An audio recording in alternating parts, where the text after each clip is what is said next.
Buen día, mi nombre es Lizeth Cruz García y hago este video como parte de mi proyecto final en el Diplomado en Relaciones Laborales y Seguridad Social. Este último tema tiene como finalidad repasar cada uno de los puntos que vimos en el diplomado y así poder expresar lo que aprendimos. El objetivo del diplomado fue capacitarnos en tema de relaciones laborales en el marco de la Ley Federal del Trabajo y adentrarnos al tema de seguridad social, en donde pudimos ver los derechos y obligaciones tanto de las empresas como de los empleados. Las relaciones laborales son una de las funciones más importantes del Departamento de Recursos Humanos dentro de la empresa, ya que son las que nos permiten estar más de cerca con las necesidades que surgen en torno a los empleados y las formas en las que estos deben cumplir con sus funciones. Además, este punto nos brinda la seguridad de que se están cumpliendo con las leyes establecidas en temas laborales. ¿Por qué no nos ayudas a entender esta parte de la sentencia? Claro, el derecho a la seguridad social pues surge del derecho al trabajo, está previsto en el artículo 123, apartado A, en este caso ya que son trabajadores, de la Constitución, ¿verdad? Exactamente, de la Constitución. Y bueno, el derecho a la seguridad social pues claro viene de la lucha de los trabajadores por una protección no solo para ellos, sino también para sus beneficiarios, los cuales pueden ser por consanguinidad o por afinidad, como digamos que sería el caso. Entonces, esta protección, digamos, abarca no solo recibir atención médica o servicios médicos como ir al IMSS o para el apartado B ir al ISSSTE, sino también, como en este caso, la pensión de viudez o, digamos, pensiones de orfandad, o sea, un apoyo, digamos, para cuando fallece el trabajador, que sus dependientes económicos tengan todavía como si tuvieran ese ingreso que lo sustentaba.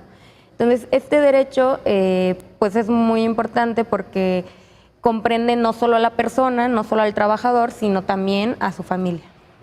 Oye, Carlos, en esto que dice Ada me surge una reflexión. A ver, parece que a veces los derechos los damos como por supuestos, ¿no? Como que, bueno, pues hay un IMSS o hay un ISSSTE y pues nos tiene que atender o hay una ley que regula esto de la manera que sea, pero ahí está la ley. Pero esto que nos está diciendo Ada, caray, tiene mucho fondo, creo yo. Creo que es un comentario bien atinado porque está hablando de la vida de las personas. ¿Sí? Está hablando de lo que la persona puede esperar, desde luego derivado de su carácter de trabajador, como muy bien lo señalabas, esta reivindicación o este vínculo entre derecho al trabajo y seguridad social me pareció muy, muy correcto, muy atinado. Pero, vaya, tener seguridad social, caray, no es una cosa menor. Y creo que es uno de los grandes retos que los estados modernos se están enfrentando hoy, ¿no? La seguridad social pues deriva precisamente ordinariamente de este tipo de relaciones laborales, pero no es la única forma. Hay otros mecanismos de seguridad social que sin necesidad de tener el carácter de trabajador, el Estado está obligado a implementar. Y además no se limita tampoco precisamente a una pensión por orfandad o de viudez. Implica pues otro tipo de derechos que, como dices, no los vemos de primer momento. Estancias infantiles, guarderías, actividades recreativas. La seguridad social es un cúmulo de derechos que el trabajador tiene posibilidad de acceder a causa de su relación de trabajo o en caso de las personas que no tienen una relación de trabajo como tal, el Estado al menos tiene que garantizar esta cuestión de salud, de derecho a la subsistencia para las personas que ya no están en vida, en una edad económicamente activa, productiva. Y entonces implica demasiadas obligaciones también para el Estado. Obviamente los sistemas de seguridad social a nivel mundial tienen en general un problema económico porque es lo que te iba a preguntar justamente, porque todo esto que estás, que los dos nos ayudaron a entender y a plantear, bueno, pero todo esto cuesta. O sea, y también había por ahí un argumento, ¿no? De decir, oye, ¿cómo manejamos el costo financiero de ampliar la base de derechohabientes? Sea porque tienen la relación laboral y cotizan directamente, o sea porque son beneficiarios por relaciones de afinidad, consanguinidad, etcétera. Pero hay un tema también ahí financiero, ¿no? Sí, y de verdad son de las cosas que, no podemos dejar de tener en consideración porque sabemos tener una clínica del Seguro Social en nuestra comunidad, en nuestra delegación, en el Estado, pues cuesta. Tener médicos, personal, medicamentos cuesta. Obviamente esto tiene que salir de algún lugar. Lo ordinario es que sale de las cuotas de las aportaciones de seguridad social. a lo mejor resultan insuficientes, pero se supone que también en el diseño del sistema de seguridad social, el Estado, el legislador, a la hora de establecer, vamos a pagar el 8% de cuotas de seguridad social sobre el sueldo base, tuvo que haber considerado que ese 8% era lo suficiente para cubrir todas las demandas y necesidades que había que satisfacer. Eso creo que se llama cálculo actuarial o una Así cosa así, es. ¿no? Digo, Y lo realizan genios de las matemáticas, sí, en teoría. seguramente ningún abogado, yo por lo menos no me sentiría capaz, seguramente ustedes sí lo son, pero yo me declaro públicamente incapaz de hacer esos cálculos, pero como muy bien dices, sea el cálculo que sea, pues tendrá que ser suficiente, tendrá que abarcar justamente estos beneficios que están determinados en la ley, ¿no? Claro. Las relaciones laborales son un vínculo entre la empresa y los empleados. Estas relaciones se formalizan mediante un contrato de trabajo, el cual debe incluir diferentes aspectos con los que la empresa como los empleados están obligados a cumplir. En este se incluye la forma en la que será remunerado el empleado por los servicios que prestará, así como el tipo de jornada laboral con la que debe cumplir. También en el contrato se establecen las obligaciones que por ley debe cumplir la empresa, como el seguro social, pago de vacaciones, aguinaldo, entre otros.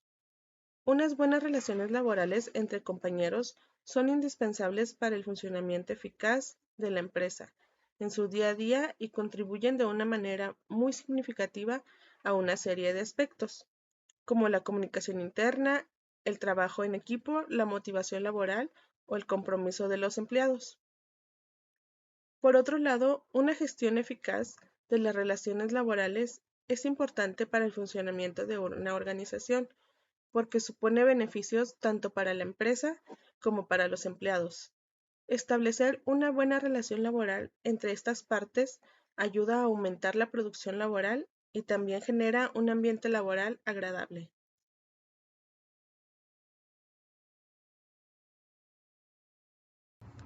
¿Qué reforma laboral es urgente para mejorar el estado del trabajador y por qué?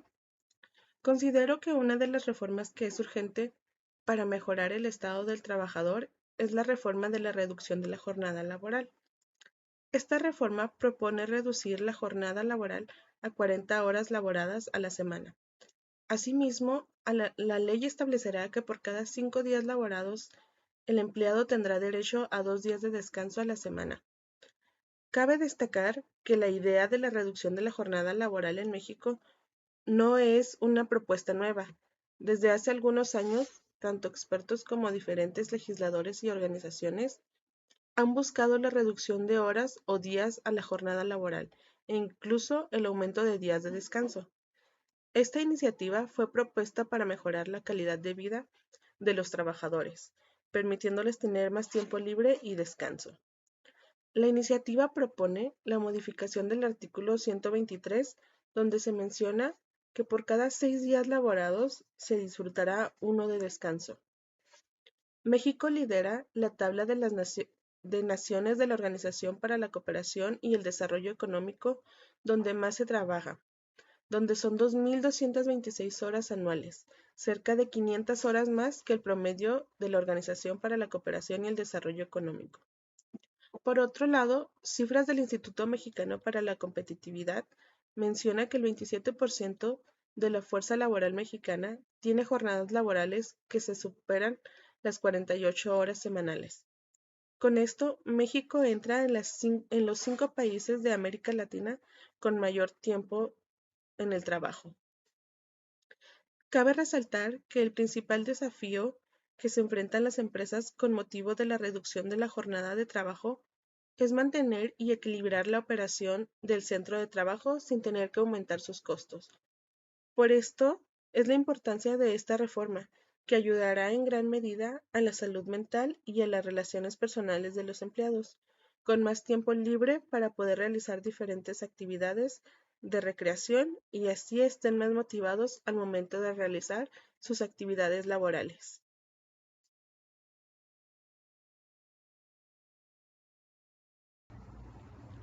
Menciona los modelos de contratación y sus diferencias.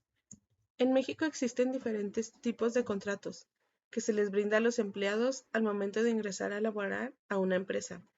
Esto con el fin de cubrir las necesidades requeridas tanto para la empresa como para el empleado. Todo empleado, sea temporal o indeterminado, requiere de un contrato laboral.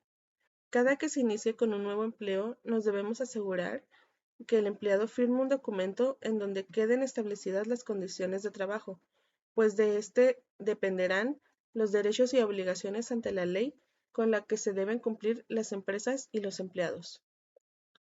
De acuerdo con el artículo 20 de la Ley Federal del Trabajo en México, un contrato individual de trabajo, cualquiera que sea su forma o denominación, es aquel que se establece a una persona con obligación a cumplir con un trabajo personal subordinado mediante el pago de un salario.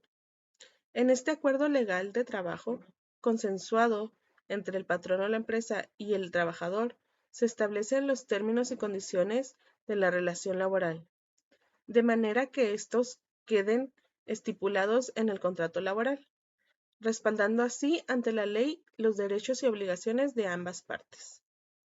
De acuerdo con la Ley Federal del Trabajo en México, existen distintos tipos de contratos laborales, según sea el empleo solicitado y la relación laboral estipulada al momento de iniciar con un trabajo. ¿Cuántos tipos de contratos laborales hay en México? Estos son los 6 tipos de contratos laborales descritos por la Ley Federal del Trabajo, los cuales se diferencian según el tipo de trabajo, capacitaciones o periodo de prueba que requiere el puesto, así como por el tiempo de duración de la relación de trabajo acordada al comienzo del empleo. Primero tenemos al contrato por tiempo determinado, el cual nos dice: el contrato laboral por tiempo determinado, tal como su nombre lo indica, se establece según la duración que la naturaleza del trabajo exija y se fija por periodos de tiempo específicos. La Ley Federal del Trabajo lo contempla para los siguientes casos: según lo requiera la naturaleza del trabajo que va a prestar.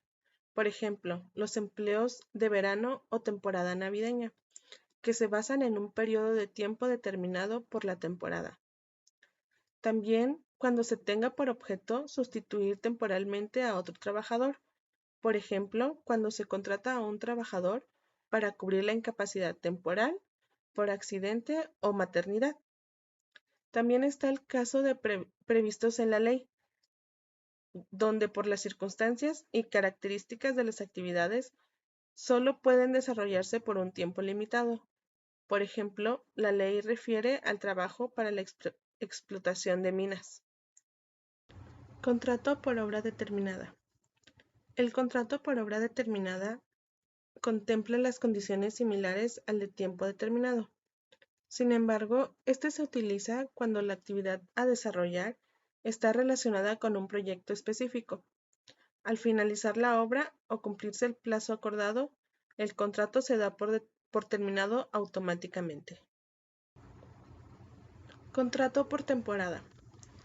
Los contratos por temporada aplican en las relaciones laborales por tiempo indefinido, pero con actividades discontinuas, es decir, para labores fijas y periódicas, o que no exijan la prestación de servicios por periodos de tiempo continuos. Por tanto, el patrón debe otorgar las prestaciones laborales básicas de ley como parte de sus obligaciones legales establecidas en este tipo de contrato. Contrato por capacitación inicial. Este tipo de contrato por capacitación inicial es común en empresas que requieren un entrenamiento para el uso de maquinaria o software específico. En este, el trabajador presta sus servicios al patrón con el objetivo de adquirir los conocimientos y habilidades necesarias para desarrollar todas aquellas actividades que demanda su puesto.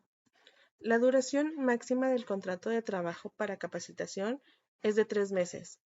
Este puede extenderse hasta los 6 meses, cuando se trate de trabajadores para puestos gerenciales en dirección o administración de la empresa, y para quienes requieran conocimientos profesionales especializados. El periodo de capacitación inicial es improrrogable. Durante el tiempo estipulado en el contrato de capacitación, los trabajadores podrán gozar de remuneración y seguridad social, así como de las prestaciones laborales de acuerdo al puesto que desempeñen. Si el trabajador no acredita la competencia requerida al término de su contrato por capacitación, la relación de trabajo se dará por terminada. Pero si, por el contrario, la relación laboral continúa, entonces se considera contrato por tiempo indeterminado. Contrato por periodo de prueba. Como se mencionaba, en los contratos laborales por tiempo indeterminado podrá pactarse un periodo de prueba no mayor a los 30 días, en su caso, y dependiendo del puesto hasta los 180 días.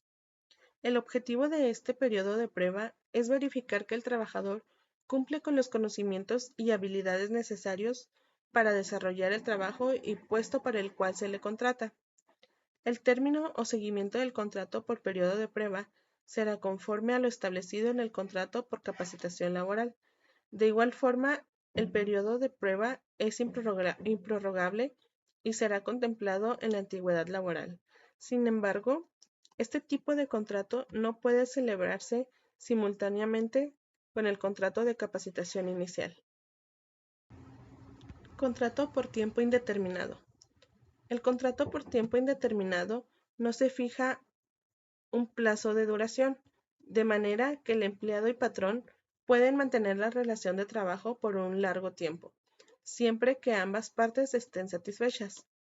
Por ello, en este tipo de relación laboral suelen comprenderse un periodo de prueba o capacitación inicial, con el fin de corroborar que el trabajador cumple con los requisitos, habilidades y conocimientos necesarios para desarrollar el puesto de trabajo que se les solicita. Para que se considere un contrato laboral por tiempo indeterminado, este debe superar los 180 días. Proporciona distintos beneficios a los trabajadores, como la extensión de prestaciones laborales, tales como el pago de aguinaldo, días de vacaciones. Además, brinda mayor estabilidad y antigüedad laboral. ¿Qué debe incluir un contrato laboral?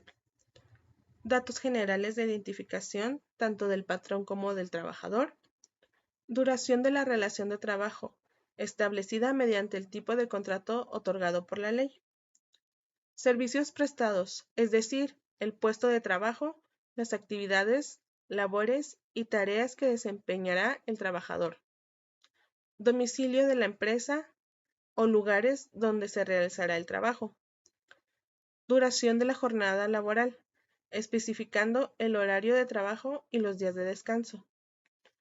Monto del salario y la forma de pago del mismo, en los casos donde pueda ser en efectivo o por transferencia. Día y lugar de pago del salario, es decir, será semanal, quincenal o mensual. Días de descanso y también las vacaciones. Estos solo serían algunos de los puntos que podríamos ver en el contrato laboral.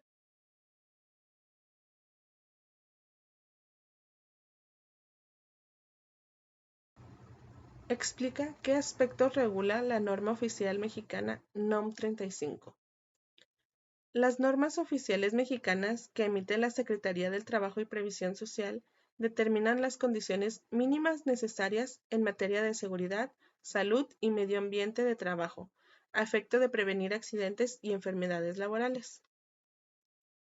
La NOM 35 tiene como objetivo establecer los elementos para identificar, analizar y prevenir los factores de riesgos psicosociales, así como para promover un entorno organizacional favorable en los centros de trabajo. De acuerdo con el campo de aplicación, la NOM 35 rige en todo el territorio nacional y aplica en todos los centros de trabajo. Sin embargo, las disposiciones de esta norma aplican de acuerdo con el número de trabajadores que laboran en el centro de trabajo. Derivado a lo anterior, existen 3 niveles. Centros de trabajo donde laboran hasta 15 trabajadores, centros de trabajo donde laboran entre 16 y 50 trabajadores y centros de trabajo donde laboran más de 50 trabajadores, por lo que el centro de trabajo debe determinar en qué nivel se encuentra para que cumpla con las disposiciones que le corresponden, de acuerdo con el número de trabajadores que se emplea. La NOM 35 entró en vigor en 2 etapas. las cuales delimitan los requisitos con los que los centros de trabajo tendrán que dar cumplimiento. La primera etapa inició el 23 de octubre del 2019. La política, las medidas de prevención, la identificación de los trabajadores expuestos a contaminaciones traumáticos severos y la difusión de la información.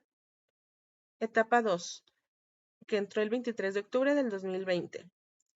La identificación y análisis de los factores de riesgos psicosociales para la evaluación del entorno organizacional, las medidas y acciones de control y las prácticas de exámenes médicos y los registros.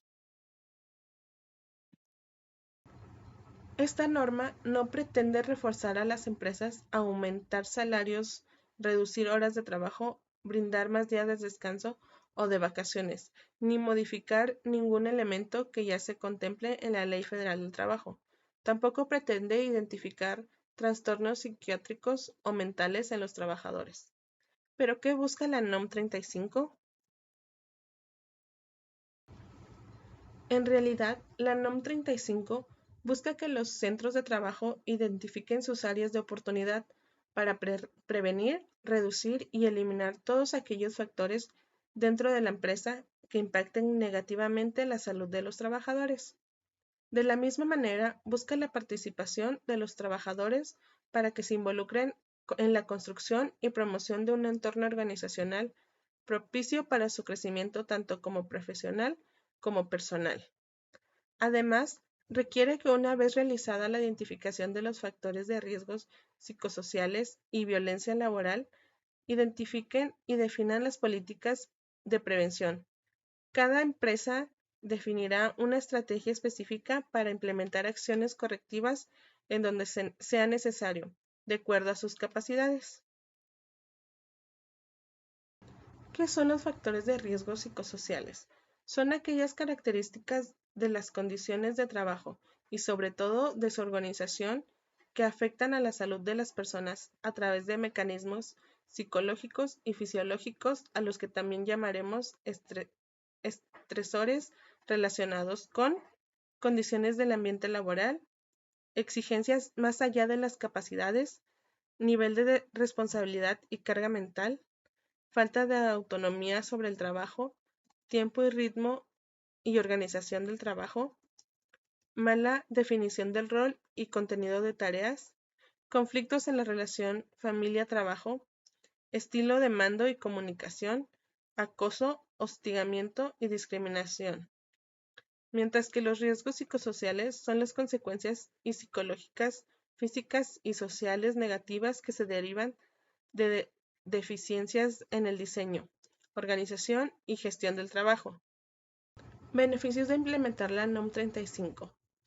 Promueve el bienestar y la salud de los trabajadores, atrae el talento adecuado para tu empresa, desarrolla a tus trabajadores para que sean activos permanentemente en tu empresa, clarifica procesos y mejora la productividad y también genera prestigio para tu empresa.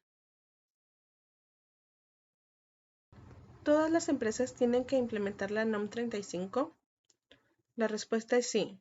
A partir del 23 de octubre del 2019, todo negocio o empresa que cuente con trabajadores deberá estar preparada para recibir a los inspectores de la Secretaría del Trabajo y Previsión Social o unidades de inspección acreditadas y aprobadas para que realicen las inspecciones en sus empresas.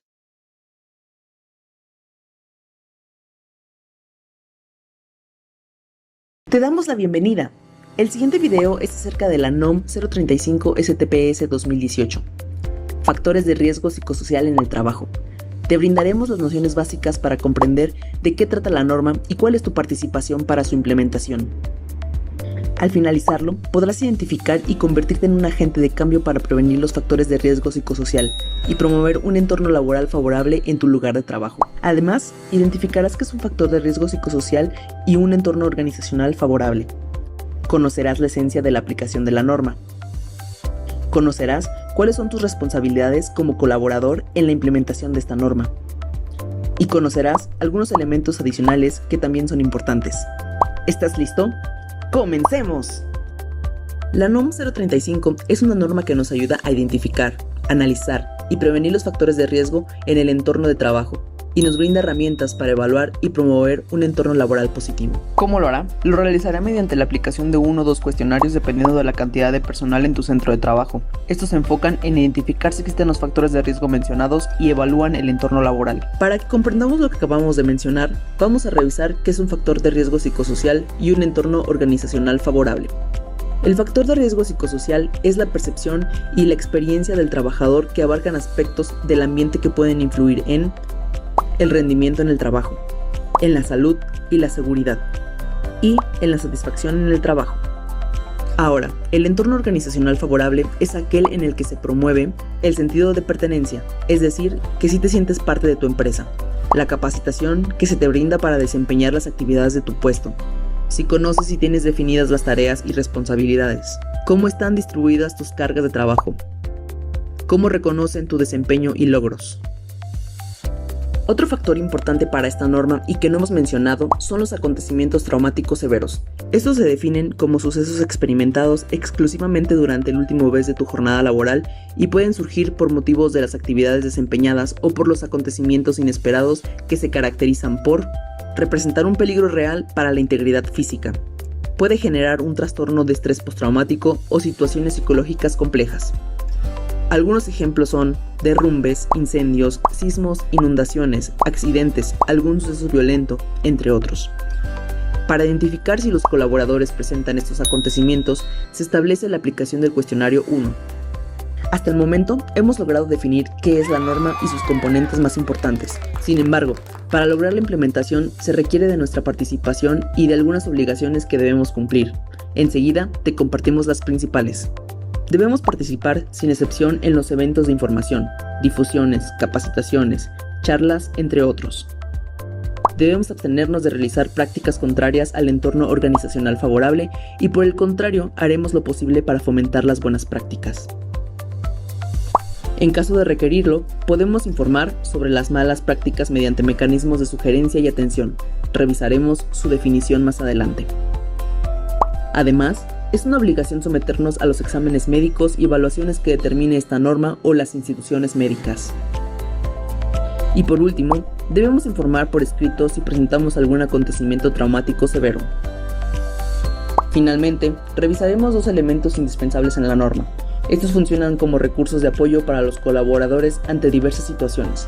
El primero es la política de prevención de factores de riesgo psicosocial. Esta es un documento que contempla las acciones, programas o estrategias con las que cuenta la empresa para la prevención de situaciones importantes en el entorno laboral y fortalecerlo de forma favorable. Su objetivo es fomentar una cultura laboral fortalecida y en mejora continua, y principalmente se asegura de que existan medidas de prevención. ¿Habías oído hablar de ella? Para dar cierre a este video, revisaremos el segundo elemento. A este lo conforman los mecanismos de sugerencias y atención. Estos son herramientas sencillas de comunicación utilizadas para dar voz a las distintas ideas de mejora, propuestas de soluciones, situaciones e iniciativas que pueden aportar a la empresa. Los mecanismos más conocidos son el Departamento de Recursos Humanos y el Buzón de Quejas y Sugerencias. ¿Lograste conocer e identificar de qué se trata la norma? ¡Ya eres experto! Si se te presentan dudas o deseas compartirnos un comentario, no dudes en contactarnos al siguiente correo.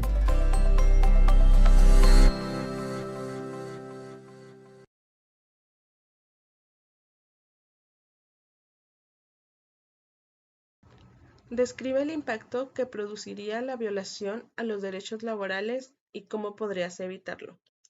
Primero, hablemos de qué son los derechos laborales. Estos son aquellos que establecen las condiciones laborales justas y equitativas, así como la protección contra el trabajo en condiciones injustas y desfavorables.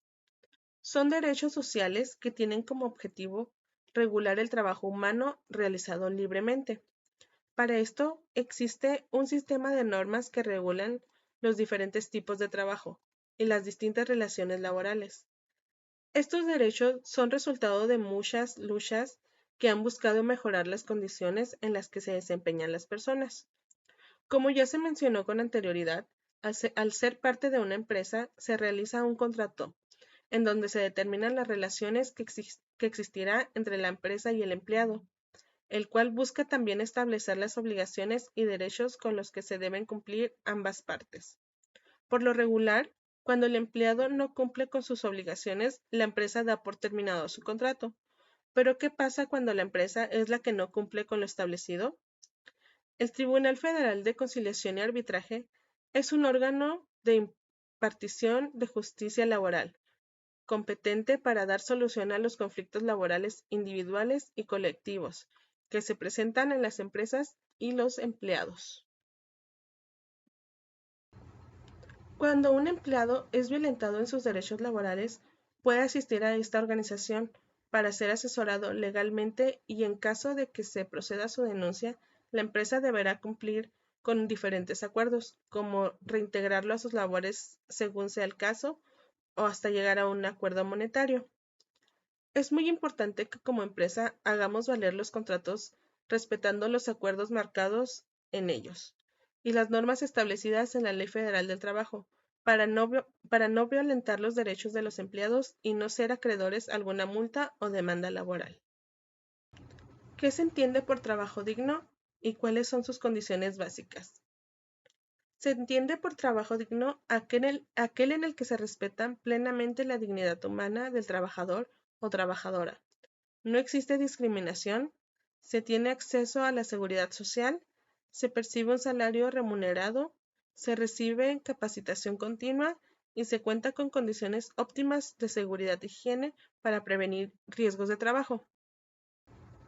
De acuerdo con los datos de la Secretaría de Trabajo y Previsión Social, los 7 incumplimientos más frecuentes por parte de los empleadores del país respecto a las condiciones generales del trabajo son: reparto de utilidades, jornada de trabajo, tipo de contratación, salario mínimo, aguinaldo, contrato de servicios especializados y salario.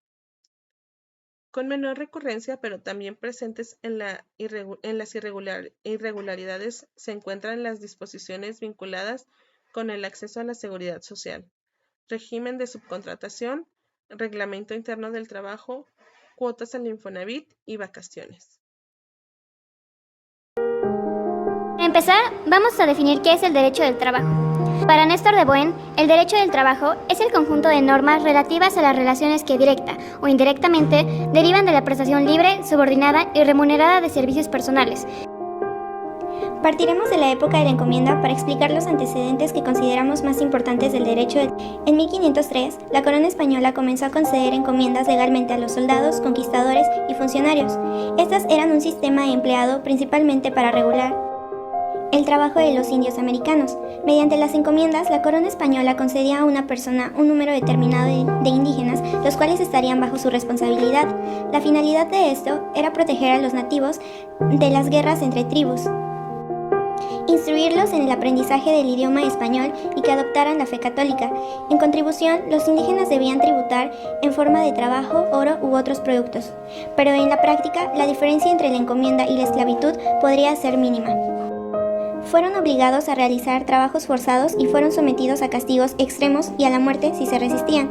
La caída del sistema de la encomienda se inició ya en 1510, cuando los misioneros dominicos comenzaron a protestar contra el abuso de los indígenas en manos de los colonizadores españoles. La corona hizo 2 intentos fallidos para poner fin a los abusos del sistema de la encomienda, a través de las leyes de Burgos dictaminadas el 27 de enero de 1512, las cuales constaban de 35 leyes o artículos que regulaban el régimen de los naturales,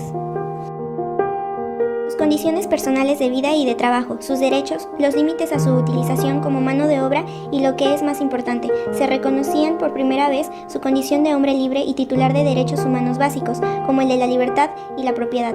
La denominación original de estas leyes fue el de Ordenanzas Reales para el Buen Regimiento y Tratamiento de los Indios.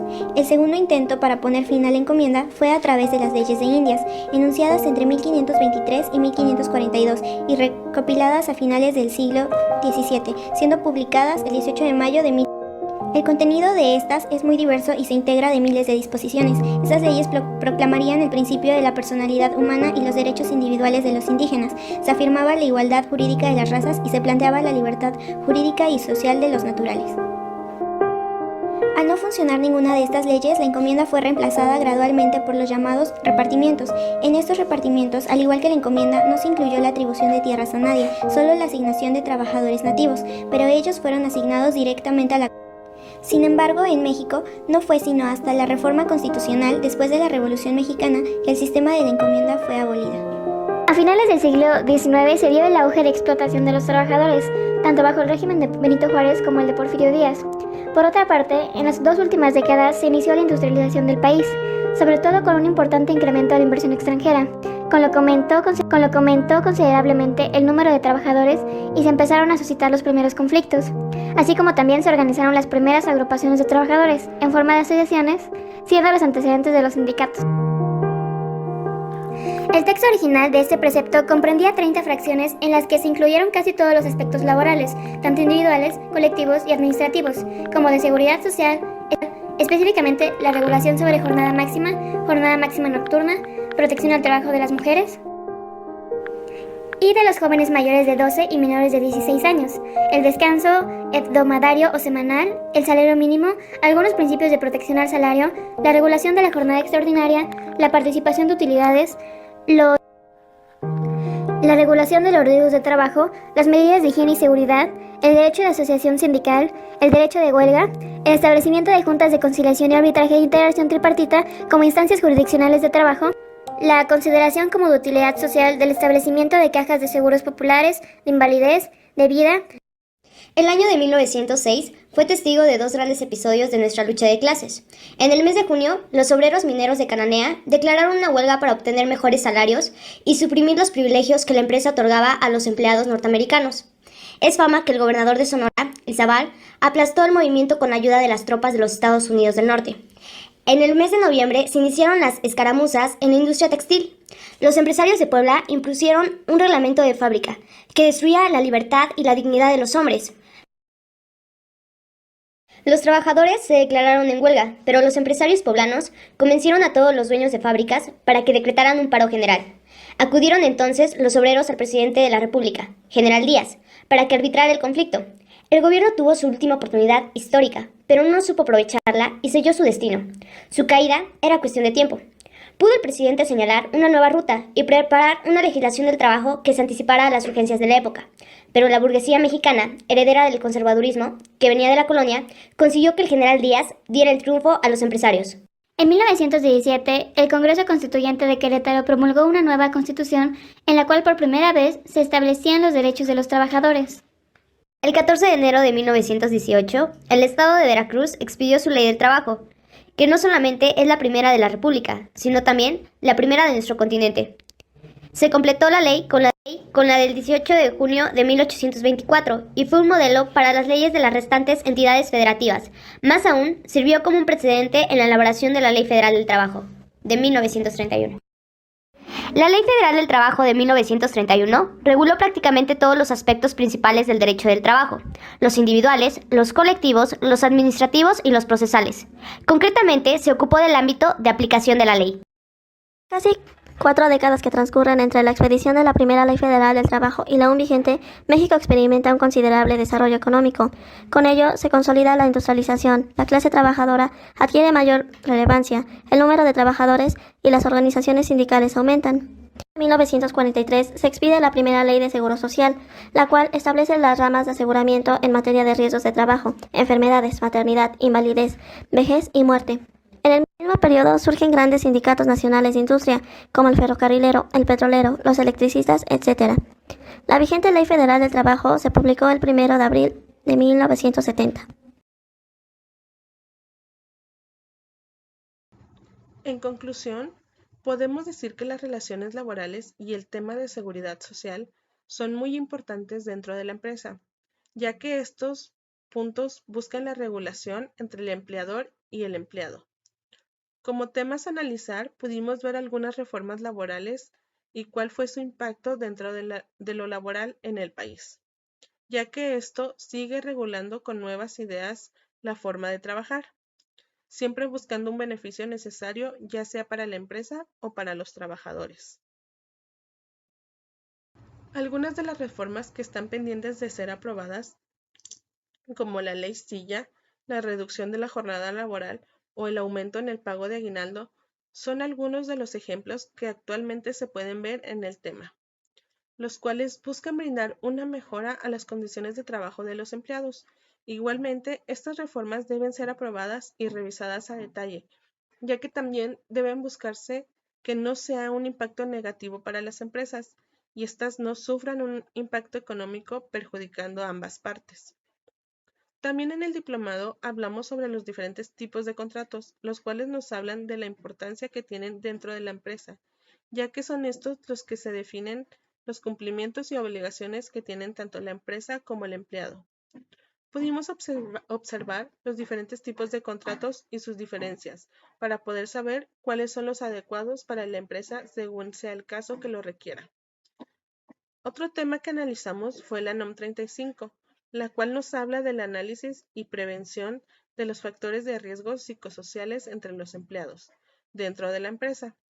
Este es un tema que no se ha visto en mucho tiempo, pero que es muy importante, ya que va de la mano de algunas enfermedades que provoca tanto estrés como ansiedad dentro de una organización. Por eso es bueno establecer lineamientos y actividades a beneficio de los empleados, que ayuden a prevenir cualquiera de las situaciones relacionadas con este tema.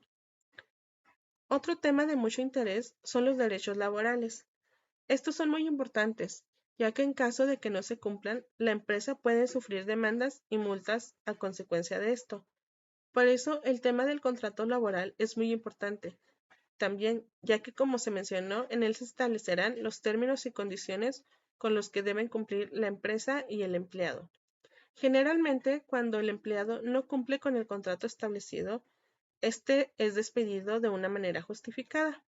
Muchas veces la empresa primero hace ciertas amonestaciones antes de llegar a este punto, pero cuando la empresa comete el error de no cumplir con el contrato, es acreedora ya sea a multas o demandas.